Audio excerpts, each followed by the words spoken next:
Pour être régulièrement informé de la publication de nouvelles vidéos, abonnez-vous à notre chaîne YouTube Postervision. L'émergence d'une maladie virale résulte le plus souvent d'un déséquilibre dans l'interaction entre l'agent infectieux, l'hôte et l'environnement. Après une phase d'introduction de la maladie virale dans un territoire ou une population donnée et une fois que les premières chaînes de transmission sont en place, on peut assister à la diffusion de la maladie, voire sa pérennisation si les mesures de contrôle ne sont pas mises en œuvre ou ne sont pas suffisamment efficaces. S'il est difficile d'anticiper la survenue et l'introduction d'une maladie virale émergente, les trois axes suivants de lutte doivent être développés pour en limiter l'impact: anticipation et préparation, recherche, éveil et surveillance. Pour garantir enfin que les mesures prises soient pertinentes, au regard des données disponibles, et acceptables par la population, il convient de s'appuyer de manière systématique sur une approche multidisciplinaire, qui devra être réévaluée de manière dynamique.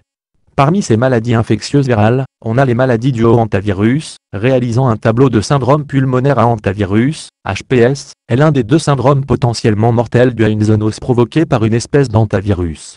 Le genre orthohantavirus regroupe des virus appartenant à la famille des hantaviridae, parmi lesquels le virus hantan semble le plus dangereux. Il s'agit de virus à ARN monocaténaire de polarité négative appartenant au groupe 5 de la classification Baltimore. Les virus en cause sont le virus de Black Canal Crea, BCCV, le virus New York, le Saint-Nombre virus, SNV, et certains autres membres du genre hantavirus, qui sont endémiques aux États-Unis et au Canada. Des rongeurs spécifiques sont les principaux hôtes des hantavirus, ce sont l'Ispicotonra, Sigmodon ispidus, au sud de la Floride, qui est le principal hôte du virus de Black Canal Crea. La souris sylvestre, Pteromiscus maniculatus, au Canada et à l'ouest des États-Unis, est l'hôte principal de Saint-Nombre virus. La souris à pattes blanches, Pteromiscus leucopus, dans l'est des États-Unis est le principal hôte du virus New York. La transmission de ce virus hantavirus se fait par aérosol d'excréments de rongeurs, reste le seul moyen connu de transmission du virus à l'homme. En général, les gouttelettes et la transmission par un vecteur passif n'a pas été démontrée pour les hantavirus, ni dans la forme pulmonaire, ni dans la forme hémorragique. Les groupes à risque sont principalement ceux ayant des activités potentiellement exposantes au hantavirus telles que le travail au contact du bois, les activités agricoles et les activités du bâtiment. Exemple d'activités exposantes: coupe, débardage ou manipulation du bois en forêt ou à domicile, activités agricoles, manipulation de matières végétales, de vieux foins et tonte de pelouse, activités du bâtiment, rénovation de maisons anciennes, bricolage, travaux de terrassement, activités mettant en suspension de la poussière, nettoyage, surtout en balayant.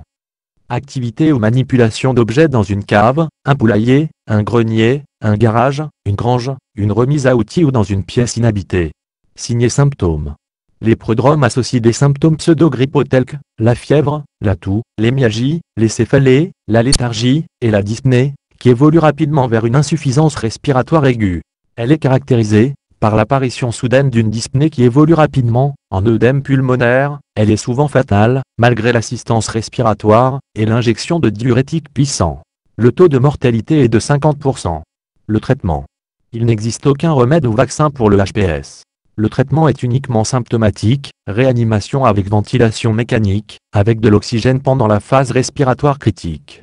Le diagnostic précoce et l'admission dans un service de soins intensifs permet un meilleur pronostic. La prévention, étant donné que la transmission interhumaine n'existe pas, l'éviction ou l'isolement des patients infectés par hantavirus ne sont pas pertinents. La prévention repose principalement sur la sensibilisation de la population face à cette infection et sur la mise en œuvre de mesures de prévention individuelles. Personnes qui habitent en forêt ou à proximité, lutter contre la présence de rongeurs à l'intérieur des maisons et de leurs dépendances, granges, remises, etc., ainsi que des tas de bois de chauffage.